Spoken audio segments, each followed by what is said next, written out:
All right, welcome to the Fane of Fantasy. My name is Jesper, and this channel is all about giving you inspiration to master your craft and create fantasy that will truly immerse your audience. And today, I actually have two guests to help me out. We're going to talk about world building frameworks, and I have Jeffrey and Michael here, and maybe Jeffrey and Michael, you can start by just saying who you are and share a bit about yourself. I should probably say Hi, who should start, otherwise you're going to talk over each other, right? No, I pointed to him. I was giving it to him. He signaled me. He signaled me. Well, my name is Jeffrey W. Ingram. I am a podcaster for the Worldbuilders Anvil podcast, and I am a fantasy author whose first book will hopefully be coming out shortly. Still a little snafus going on in the editing, but I'm utterly obsessed and love world building. And it's something I love talking about at every opportunity. So my name is Michael Miller. I am the co-host of the Worldbuilders Anvil podcast with Jeff. He brought me on at episode 79, and we are very close to 200 at this point. And our show pretty much centralizes on, similar to Jesper's, is helping other world creators, whether it be for video games, books, novelization, tabletop role playing, whatever you're into. We're all about encouraging other people to, create what they want to create and bring it to fruition, even if that just means you want to write it for yourself. So. Yeah, and I have actually I am a regular listener to the Worldbuilders Anvil podcast myself, and if anyone out there watching this haven't listened to it yet, I can highly recommend it. These guys cover all kinds of different topics within world building once a week. And you also usually have some pretty good banter between the two of you, which makes it very entertaining. So hopefully we can replicate a bit of that here. Excellent. No. We strictly reserve that for our show. So, there'll be nothing funny today. Okay. The quality of the banter there will be so much better. It's just the magic that we bottle for that 1 hour a week. Yeah, you're completely drained from funny stuff now. So and we just recorded a day ago, and we did a double session. So we recorded 2 episodes. So we're spent until next Thursday. So. We should have recorded this one the day before you recorded your podcast. If you caught us Wednesday, it would be good. Then that podcast episode would be like the most boring one ever because of it. Well, basically, it would be like all the episodes Jeff recorded before I came on. Which, first of all, we settled when we talked about how to do time traveling, that this has all been your master plot from years in the future. But all with a purpose to help you, and everybody else. So I'm altruistic in this endeavor. Yes. I want to thank younger Michael in the future. Yeah, do that. Mm-hmm. Yeah, at least the time travel stuff is better than when last time you were. What was it last week? I thought you talked something about.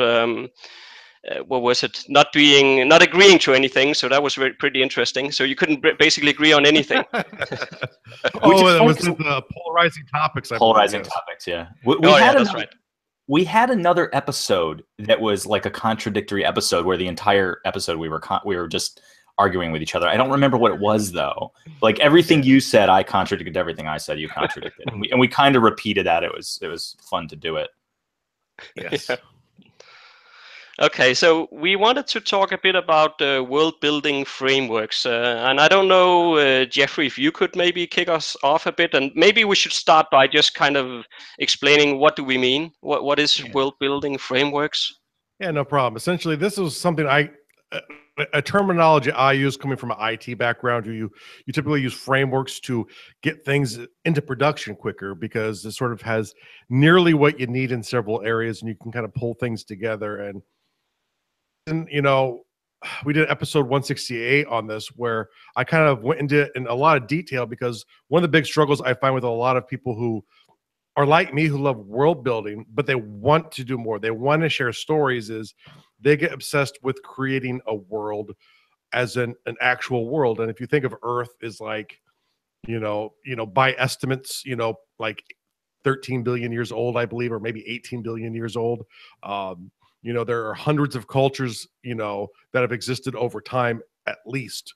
There are so many languages. I mean, there's so many things that have happened, in just the past, 10,000 years that you can possibly, as a single human, create an actual world. So the idea is to build a framework, which is sort of like a staging where you're presenting your world to someone. So when they look through it, they get to what I like to call it to be a naturalistic world, a world that it looks and feels like you could almost live there, but it's fantasy, so there has to be a little bit of magic. I guess there doesn't have to be, but I like a little bit of magic in mine. But it creates this framework to where it actually will frame what you're presenting to people. So there's a lot of detail inside of there, and there's maybe a little bit of stuff on the outside, but really not too far off on the outside to some fat guy eating a bologna sandwich.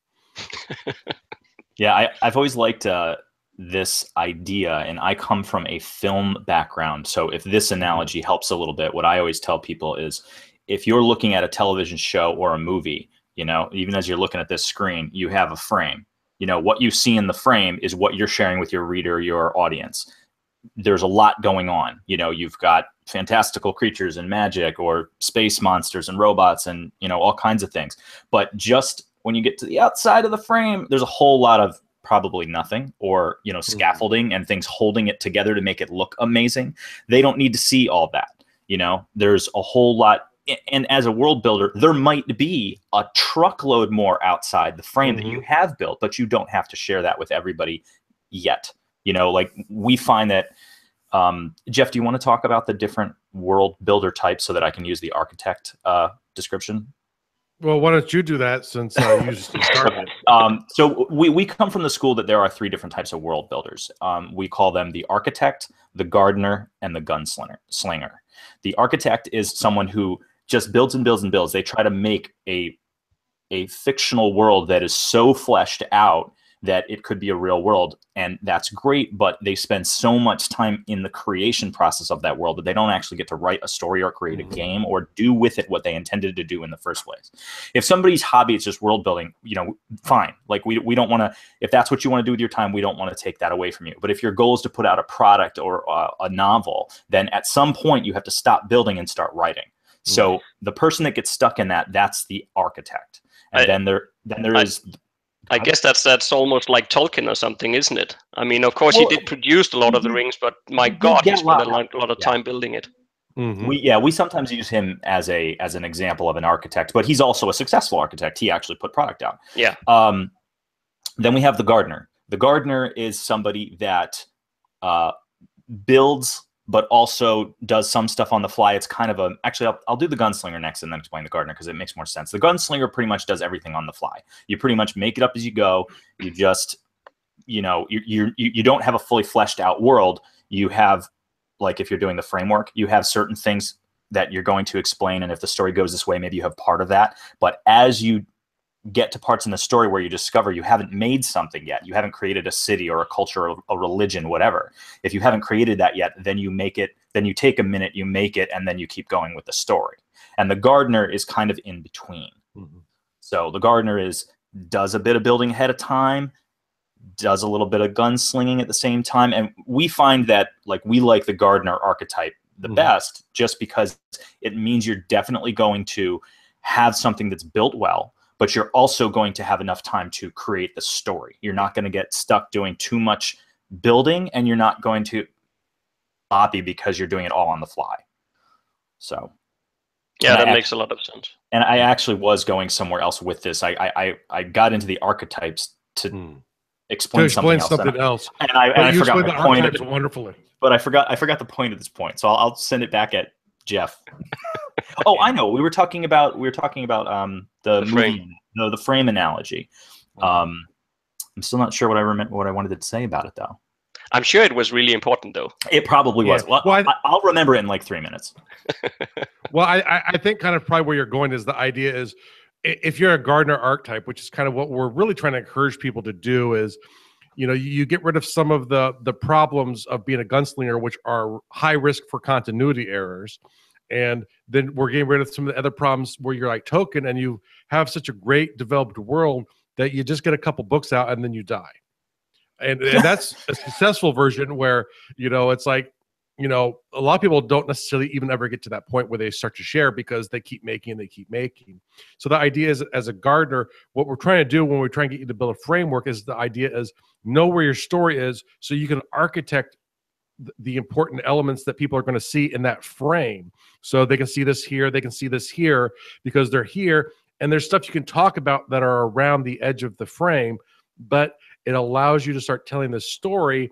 And then with your outline, you kind of have an idea of what they'll be looking at. So you can have the rich details of the foods and the smells that can almost leap out at people, because there's a rich developed culture. Like I was joking with you before the show, calendars. If there's calendars and how they're used and how it's, you can get to some of that information and have a very strong continuity. But it's really an illusion, because if you looked at it from the side, you'd realize that it's really the glue that makes a real world work isn't there, because no human, you know, has the ability to recreate, you know, 18 billion years of a planet coming into existence and evolving. But there are little techniques you can use along the way to give the illusion of an evolution and a changing dynamic thing. And then it allows you to sort of reuse a lot of that stuff. And, you know, like for someone like me, where I have a world I like to develop, I could build in these different frames that are maybe different snapshots of time on a world, or in different places where there's some kind of continuity between things. But then you can start getting into a whole realm of area where you can play with perspective. Like, you know, you can take the story of the humans being raided by the orcs and how evil the orcs are, but then you can later on tell a story from the orcs of why they're actually attacking the humans. And lo and behold, maybe they're not even evil. Maybe there's some other motive that you don't understand when you're coming at it from a different perspective. And so you can start playing with perspectives a lot more. So it gives you a lot of control once you have a framework built to really just start rolling stories out.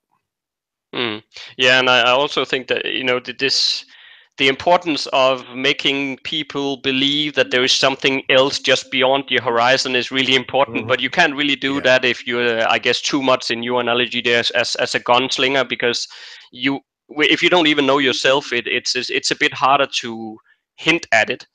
But on the other hand, if you are the complete architect, this is probably where you can get into suffering from the famous world building diseases. Yeah, exactly. You know, you get stuck in going, this just doesn't feel realistic. My culture wouldn't do that. And one of the great errors we offer to sentient beings is that, you know, when you have a collective of rational, intelligent beings, that they make rational, intelligent choices all the time. You know, it's the same delusion that, you know, survival of the fittest means the best version of something survives, you know. So things make choices that are contradictory all the time.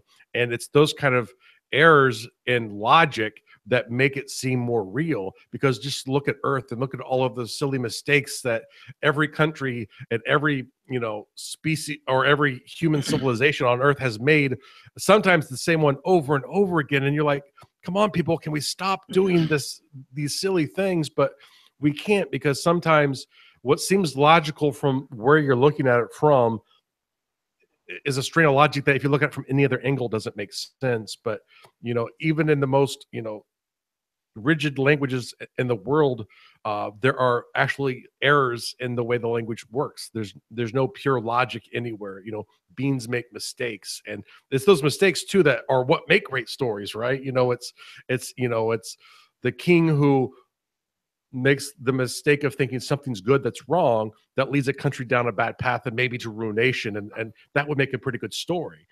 And, you know, so, you know, it's allowing these things in your world, because sometimes people are trying to create a utopia, which is fine, but they have to realize the entire genre of utopia is built on this premise that there's some cost to a smaller portion of the utopia that is really extreme. That's how utopias work. And then if it turns around too much, it becomes a dystopia. But still, even utopias are really good for all of the people except for the few that have to pay the cost.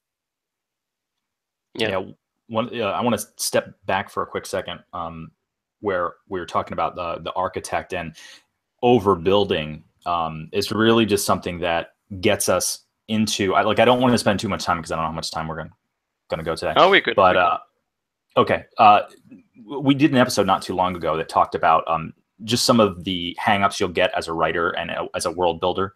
So like the architect is one of our classic examples. And again, no fault to the architects out there. If that's what they want to do, then have at it. We're very encouraging them.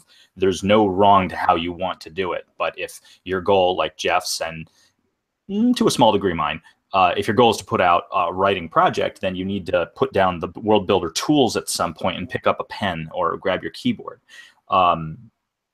So things like overbuilding, things like lack of confidence we find with the interviews that we've had on our show. Jeff has been wise enough to ask each one of the people, and I believe he asked this of you because we've interviewed Jesper on our show too. What stopped you from putting out your product? What stopped you from putting? I keep using the word product. I really want to use the word passion instead, because say art. Yeah, art. Yeah, because I don't want you thinking about it like it's a packaged thing. It should be something you're just passionate about and you want to share. You know, like Jeff's putting out a novel. I write more for fun. Sometimes I share my writing, but not super often. But if I do, I'm sure I want people to read it and enjoy it. But a lot of people said that what stopped them was their feeling that their stuff wasn't good enough, or that their stuff wasn't developed enough. So then they spend more time developing it, or it's not real enough. Like, I don't believe it enough. And usually that's because you're looking at it from the building perspective, whereas anyone from the outside is not looking at it from that perspective. They can only see what you present to them. So if what you present to them seems fleshed out and realistic and is detailed, then you don't have to have, like Jeff said, 13 billion years worth of history on this planet. You just need to have enough for a person reading it to look at it and go, wow, that's really believable. Like, I could live in that world. I could step into there. And the bottom line is that your stuff is good enough. Like, your perspective is valuable. Even if you're writing a story that's almost identical to another story, the fact that you're writing it makes it unique. Your perspective and what you bring to that story makes it yours and makes it different and makes it valuable. And a lot of people have a hard time accepting that, which is why we like to repeat that on our show a lot. Yes. Yeah, and it seems like we have, like, let's say if we take two ends of the spectrum here. I mean, on one hand, you can completely overbuild, like you're saying, and end up never releasing anything or sharing anything, whatever it is that you want to do with what you're creating, because you just never, as you said, feel that it's good enough. Or on the other hand, you can do so little that you have a lot of issues with it. It feels very flat and very shallow and all of that. So maybe I'm thinking maybe it would be interesting to have you guys' thoughts on how do we then find this middle ground. How far should we go with the world building to ensure that that we have the right mix here? I think the way I like to think about it is and this is something we came up with too, is like, you want to frame your story, so it's like, look at it scene by scene and say, what do I need here? So then you kind of need an overall frame for the entire story to sit there and go, okay, it's really taking place all in this city or all in this country. So, what I like to say is, at that point, is you need pretty good detail about the country if that's where the story takes place. You probably want to know who's around the periphery of the country, just because countries don't exist in a vacuum. And then within there, the closer you get to the scenes of the story and the types of people that are there, that's where you need it developed. So if it's about lower class people who are struggling in an urban setting inside of this larger city, you need to know a lot about that neighborhood, the people who live there. What's their life like? Are the streets clean? Are they dirty? And that's one of the big things, is what makes a civilization just, there are icky things that need to happen to have cities work. What are those? Because especially the poorer you get, the more they're going to interact with that. Maybe there's some interaction, so you need to kind of know that there's a hierarchy above them if it's a class society. So you need to know a lot about the area you're looking at. And around the sides, you need to know what's there. And later on, you might need to develop more in that neighboring country, because maybe an emissary comes over. So you now need to know, what are some of the differences? What do they think of each other? But it's sort of, as you're building, you can kind of track these things that come up. And then later on, if you need to develop another section of that city or another part of that country a little bit more because you now determined that there's a new scene you need there. You can start fleshing out the things there, bring over the parts that are needed. So if it's in the same country, same religious practices, probably the same types of food, slightly modified by what's available in that area. But you can really flesh out what's in an area. But it's from the perspective of the reader, not the writer. And it's also from the perspective of what's important. So you can come up with all of these great details and you want to share them because you're like, oh, this is so cool. Like, it's like I have, we were talking about calendars earlier, very intricate calendar systems for several cultures developed. But like in my first trilogy, it's completely unimportant. They're peasants. They care about seasons, and years mean something, but and days kind of means something because you work and then you go to sleep. But like weeks and months don't mean anything. Who cares? There are weeks and months within the culture, but they don't track that kind of stuff. It's unimportant to them. It's more like, okay, we're approaching the end of this season, and so we have to get ready because we know it's going to probably be drier during the summer. It's going to be warmer. We need to prepare to harvest over the next few months. And then at early fall, we know we have to pull the crops out. So a lot of that kind of stuff, it's not important to the characters. So where I could, give backstory to where I could share all of this thought I put into the calendar, it's not going to get mentioned at all because it's not important. I developed it because it's good overall. And at some point there will probably be some scene where I get into it, but that's really more to create a believability for the world. But when you're an Iron Age peasant, it's just not important that it's the month of July or the month of June.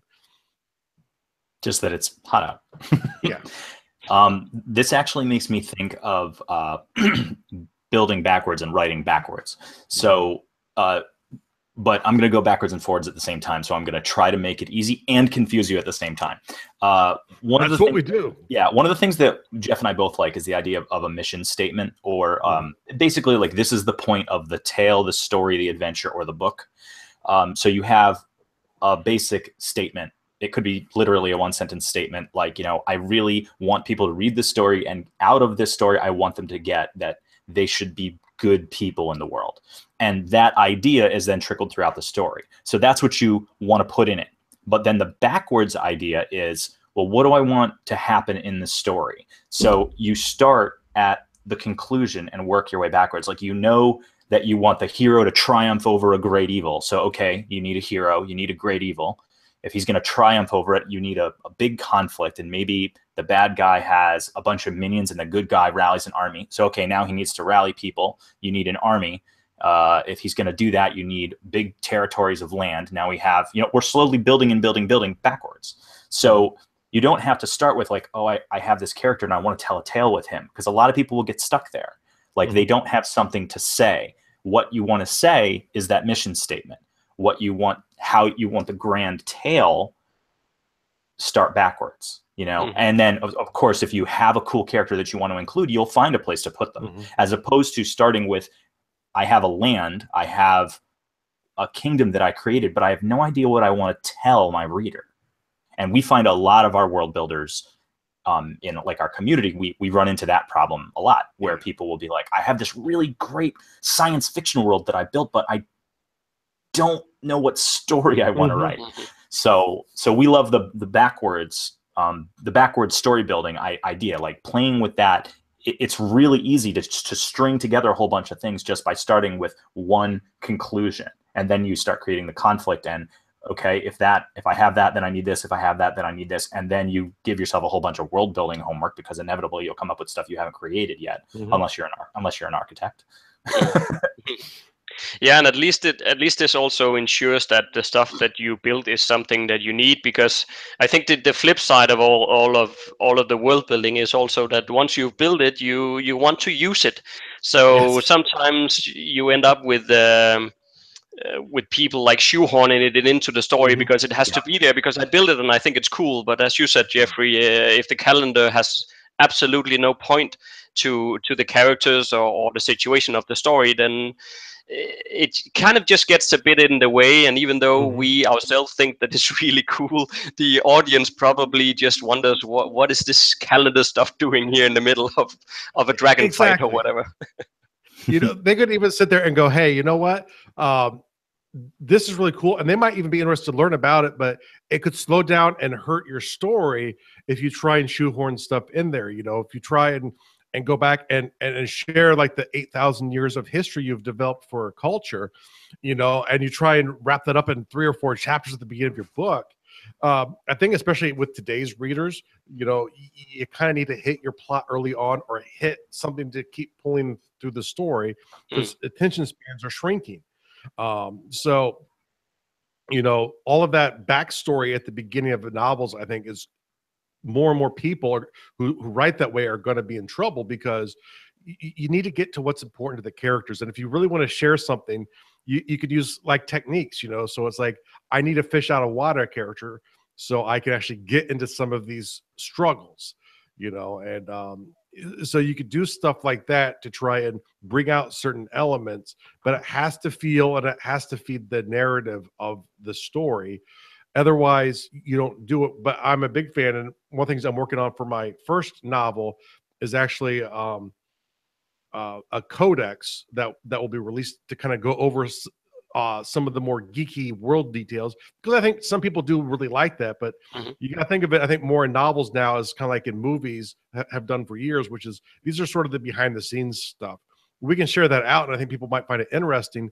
But if it doesn't help propel your narrative, if it becomes boring because there's 2 characters talking about the series of the reason why this country hates that country for the past 4,000 years, it's going to become boring to the reader. So, I think we have to trim some of that stuff out of the novels, make that more behind the scenes stuff, unless you need to develop that hatred, but you have patience and do it over a couple of chapters. You don't have to feed it all in at once.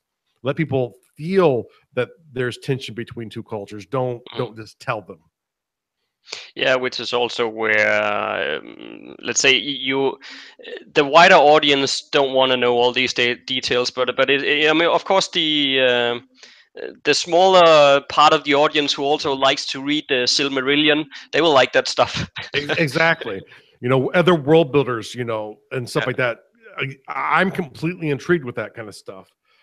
So, I mean, yeah, I think it's good to have it, and it might make a good pairing with a novel. But I think if you want a wider audience, you can't go there. Yeah, I mean, if you have a whole bunch of your world building on the side, like, oh, check out this great novel I wrote, but here's the compendium. It's a 5-inch book. You put all that on the website. Print all that up on your website and be like, hey, if you liked my new book, check out all this cool stuff that exists within the world, and all this is canon, but it's not in there. And the people that really want it are going to go after it. They're going to find it. You don't have to cram it down their throats in boring history lessons in a tale that's supposed to be interesting. Not that history is boring, but if you're just listing facts about a world you've created, it could get tedious. History is fascinating. Stop it. Hey, look, I like history too, but I mean, if I'm reading an adventure tale, I don't want to know how the flora and the fauna developed over 4,000 years and when the kingdom was discovered in the early world. Yeah, it's people like you that are causing problems for people like me. Yeah, that's not true, because that you are this close to being an architect world builder. You're like right there. So your world is very fleshed out. Jeff, how did your world come into being? Jeff can answer that question. He can tell you how many thousands or whatever years ago and what gods were fighting what gods to birth the existence of his planet. Well, because cultures have mythology, but the question is, are those stories true? Probably not. This is what I'm talking about. Now, I find it interesting, but this is probably something that should go on the website, not in the book. Exactly. Yeah, true.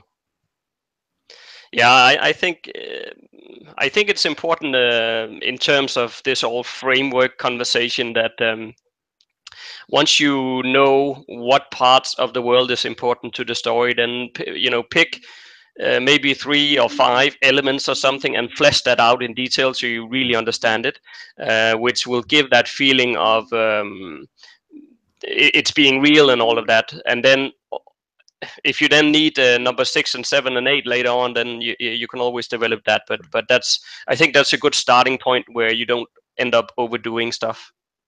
Yeah, no, exactly. You know, that's kind of, you know, the big reason why, you know, it's like there are 5 contacts. You just kind of iterate through it. You create the overview, the basics for your world. What are the differences? You know, you go back through, you make your map, you draw the cultures, you just identify. And I like to say it's like 3 things about those cultures that make them special, the inspirations or whatever. But you just kind of iterate through going through these 5 contexts. Then you create the foundations for the part of the story you're going to share. And then, you know, you start writing the project, and then you iterate through this when you need to. If you need some more cultures, you step back. Oh, wait, I do need this other country. So let me go create this. You can stop between chapter 2 and 3. I mean, I think a lot of authors don't even write chapter to chapter. I kind of write a story as it flows, but there are some authors who write scenes and then are very good at bringing them together. But you can pause if you're like me and say, hey, you know what? I need to develop this city a little bit more. I need a little bit more here because I'm not seeing it in my head. Let me take some time to sketch it out, and that will help you, like what I like to say, visualize your story in your head. It's very helpful when you're storytelling to sort of see the story happening where you can visualize it. And as I think it helps make it a little bit more compelling narrative where you can visualize what's happening instead of just trying to force a story out. But, use it to try and build up enough to where you can see what's happening. Because the other flaw is too, when you overdevelop, it's kind of one of the same risks as being a gunslinger is you can create continuity errors because once you've written it down and canonized it, it's the law of the land.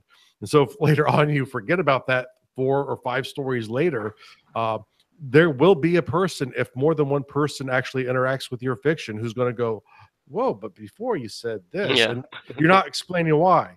And I'm a big fan that the decisions don't have to make sense, but if it's counterintuitive, you have to explain how you get to this sideways logic, unless it's a complete fantasy where there's no, like a Alice in Wonderland. You don't need to go there if you're writing an Alice in Wonderland kind of story. But for most Earth-like types of fictions, or if it's Earth-based fantasy, you kind of have to come out and say, wait, why does this sun culture want to go outside? This desert culture want to go outside during the middle of the day, and it's so important to them. Wouldn't they be a little bit more scared of the sun? Yeah, they probably would, but maybe there's a reason. But so there's certain kinds of things you have to explain, but if they don't make sense to the common reader, but once you explain them, if you break them, which is fine too, because that's another good storytelling element, is why did it change? But that's something you have to explain story-wise, is how come it didn't matter here, but it did matter here. Yeah, we definitely believe that contradictions occur, and it, especially if you do, you shouldn't do it by accident, like i.e. the gunslinger way. But if you've got something established in the world at one point in time, and then later you contradict that, you can absolutely do that. You just need to have a reason. You should probably share it with the reader, but that could be like a hook.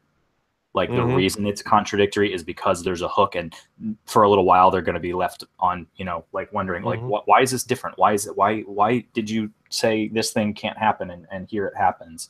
And then later you explain why. But if you never explain that thing, it ends up being something that pulls, for me at least, when I'm reading something, when I find something like that in a book, it pulls me out. It pulls me right out of the tale. Like I'll be reading, like, I don't know, I was reading something not too long ago where there was a given thing, and I wish I could remember exactly what it was, but I remember something was stated firmly, this is how a given thing is. And then like later in the book, it was completely contradicted and never explained. And I'm just like, well, why the heck did you make it a point to mention that earlier in the book? Like, it wasn't even like a huge detail. It became, it would have been a small sticking point for the plot, not a big sticking point. But the bottom line is, I'm just like, no. You said that can't happen, and it's happening. Like, isn't that huge? Yeah. So. Yeah. Okay. I can see that we're coming up on time here, guys. But is there anything like important around world building frameworks that we need to mention in closing that we have forgotten about so far? I would say largely the big thing to remember is, I do know some people who like to do it because it's a great way to learn about how the world works, how actual science and everything sort of meshes together, or whether you're doing it for storytelling, which is always what we encourage for. is no matter why you're doing it, stories should always be important when you're world building, because stories are the way people remember things. So even if you're trying to just to learn more about how physics apply to a planet, so you're developing a planet, you know, you're not going to remember cold hard facts. That's not the way the human brain works. The reason, you know, we come out of these cultures that developed mythology was mythology is what taught people lessons.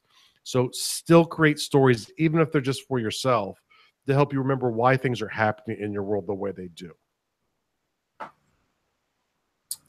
For me, I think I just want to reiterate that how great I am. Well, I was going to say how great you are, but I wasn't referring to Jeff. I was referring to the viewer. You know, if you're watching videos like this and you're listening to our podcast, I just want you to get that your perspective is valued and valuable. Like, what you have to bring to the table is worth sharing. So don't let either your lack of experience or your lack of confidence in what you're working on prevent you from, you know, showing it to somebody else. Like, and also understand that even the greatest writers in the world write garbage. Like, you know, even people who have put out amazing things, I guarantee you they've got piles of stuff that is terrible as well. Like, but the more you write and the more you write bad, the closer you are to getting to writing good and getting to writing great. So you have to push through it. You have to keep doing it. Don't stop just because you wrote something bad, and you got to share. You know, I mean, unless you really don't want to, you're just writing for yourself, that's fine too. But if you want to put it out there, like, just don't be afraid of it. Don't let a lack of confidence stop you. Do it anyway, because the confidence will come. The expertise will come. It's like anything else. The more you practice, the more you do it, the better you're going to get. And they're not always going to be, you're not going to hit them all out of the park. You know, you're going to have some ground balls to second that are going to throw you out at first sometimes. So throw some baseball analogies out there. I don't know where that's coming from, but. No, amen, I would say. I mean, I fully agree. And I think that is a very good note to end on, and leave people with that, with what you just said there, Michael. I think that's important. Is there anything, do you want to plug your podcast or share? Where can people find out more about you guys if they want to follow along? Yes, sure. Please, everybody get a pen. Yes, this is the most important part. Yes, this is the important part. The podcast, the Worldbuilders Anvil podcast, it's on iTunes. It's in Stitcher. It's in Google Play. If you want to go to, you can get it on YouTube if you just want to get it on YouTube. That is true. I guess I do auto put it out to my channel on YouTube, which I don't know the name of. But the easiest way is to go to Gardul, GARDUL.com, and you'll see a link for podcast right there. And go ahead and go there. And or if you go to Facebook, the easiest way to connect with us is in Facebook. If you go to facebook.com/groups/Undercroft, we have a community of world builders there. It keeps growing, and we just talk about it. We don't really even push it very much, but a lot of several very creative people to help you world build better, help you get through these kind of problems that you have. You know, get an accountability group together, get your own writing school together. A lot of very talented, creative people in that group. Yeah, we do, and like myself. We're also there. We do like little writing projects on a weekly basis. We'll do writing threads where people will just, you know, just as a means to practice, like put stuff up. But that's the Fantasy World Builders Undercroft on Facebook. When you sign up, it is going to prompt you with 3 questions. That is to prevent spammers. Please answer those questions, and then we'll approve you and get you into the group. So you only get in the group if you don't answer them. If we accidentally accept you, which has probably happened, but we try not to do that. I think it has happened. But yeah, look out for I guess fourth quarter 2017, The Steward's Son, which is Jeff's forthcoming fantasy novel. And you can go to, like he said, Gardul.com and find out more about the world, and certainly listen to the podcast. And if you really want to help us out, go to www.gardul.com/Amazon and just do your Amazon shopping, because that helps us out. Wow. Very cool. Yeah, and I also want to say thanks, guys, for taking out the time to come here and talk about world-building frameworks here on Fane of Fantasy. I think this was good, and hopefully people have gotten some good takeaways from this video here, and we've given them something to think about. So thanks for that. No, thanks for Awesome. having us. Yeah, you're welcome anytime. And to you out there, so if this is your first time here, then make sure to subscribe so you can continue getting new videos every single Monday. So see you next week.